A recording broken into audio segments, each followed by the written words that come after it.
We are sharpening our tools to get some work done, not in the garden, but around the garden.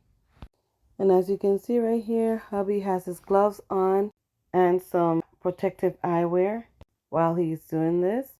And I'm here recording, but I'm also wearing some protective eyewear. This machete is a very popular, and it's actually a tool of choice when doing all sorts of things back in the island. When you're working in the garden, you have to have your cutlass, as we would call it. Some people call it a machete, but I know it as a cutlass. And it's a multi-purpose tool. So he's here sharpening it up so we can go get started. The sun is about to come up and it's going to get really hot out today. So we're going to get started really early and get this work done so we can take care and maintain our garden and the space that surrounds it. Now back in the islands, for sharpening these tools, we would use a sharpening file.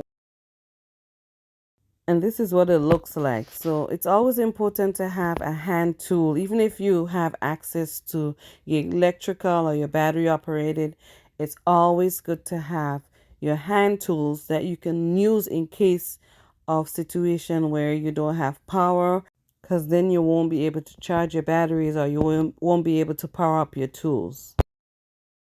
So now hubby is just gonna switch up this grinding wheel right here and tighten it using this special wrench that came with this cordless grinder. And then he's gonna start sharpening the tools. And this is what we used to sharpen tools back then. And this is a natural stone, but it's a specific stone that was used to grind your tools and sharpen them. And this is why you want to make sure you have your safety gears to protect yourself from the flying sparks. And now he's done. This is what it looks like. Is it hot? No. Oh yeah, that is sharp.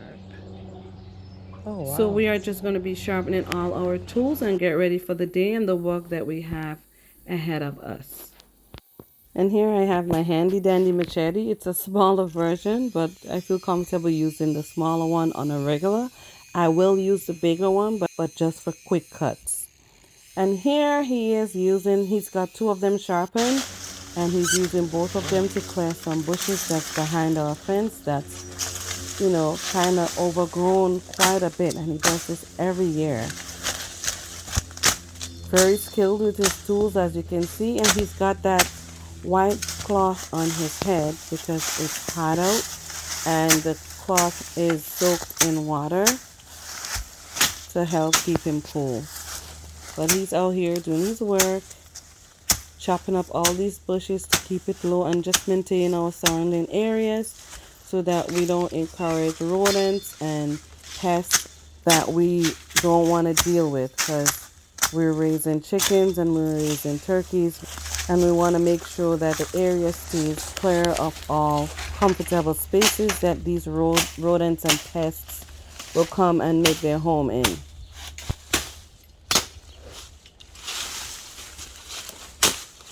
I know it's hot out, but it's important to note that he's wearing long sleeves because there's a lot of poison ivy right here behind the fence.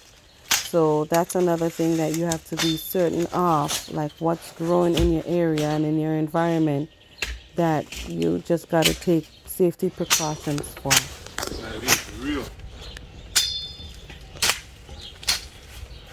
It's going up that tree right there. Now as he's working, chopping all these bushes down, the blade gets duller and duller, and so he has to resharpen ever so often just to make sure that it's adequate for what he's doing and he can get his work done efficiently.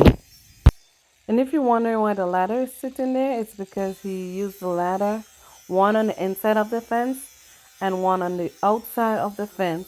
And that way he can climb over the one from the inside and go to the one on the outside of the fence. It's just a way of access for him to get to the bushes that's growing up behind the fence. Or he can simply just remove a panel of the fence and open it up and get to the back there, but obviously he prefers to do it by way of the ladders. The good thing about cutting these bushes is that we keep it down and we keep it cleaned to prevent pests, like I said, but it also is giving back to the soil. These bushes are just going to rot and decompose together with the leaves in the fall time when it drops off the trees and just feed the soil naturally. So all in all, it's good. I can get soil from back there if I need soil, and I know exactly what's in it and what that soil is built from. So now he's like probably about halfway done. And I'm so happy that this is getting done because I can already see that there's a lot of poison ivy growing between the fence pieces and underneath the fence, and it's growing right into my garden. Let me just show you this section right here where the poison ivy is already coming into my garden. And mind you, it comes in there every year. This thing is very hard to get rid of. And so this is the reason why we decided that, you know what, we just got to keep maintaining it. So here is a fence on the inside, and there's already a bunch of poison ivy in there, and I'm trying to stay away from it so I don't get any skin irritation because I'm allergic to it. There's also some like right behind my let me show you right here. It's right behind my raspberry bushes, and it mimics the raspberry leaves. It looks just like it. So you just have to be careful with that because you can just mistakenly get yourself tangled with this thing and you'll be in deep, deep trouble.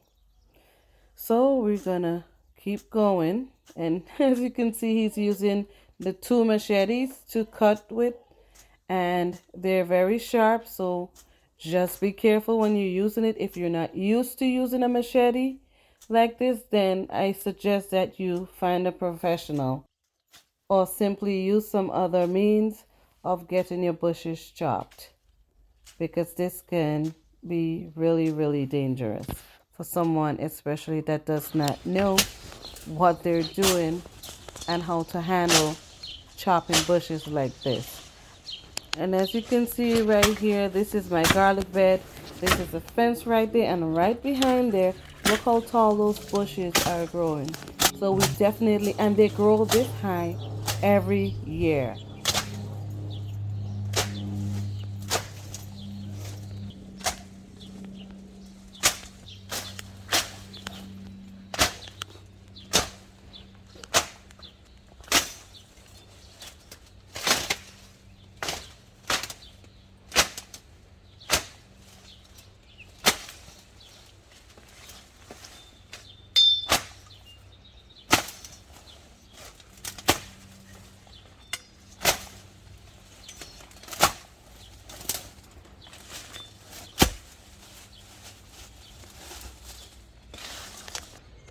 Now that the work is done, hubby is sitting there enjoying a glass of freshly squeezed lime juice.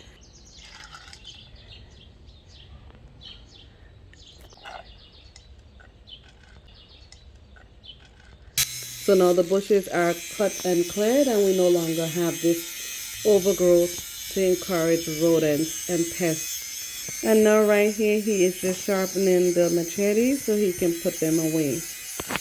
And this is just how we maintain and take care of our space. Make sure it stays clean.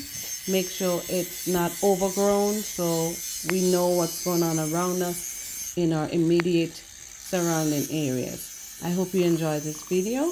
And as always, thanks for watching. And I'll see you again next time right here on Fifi's Journey.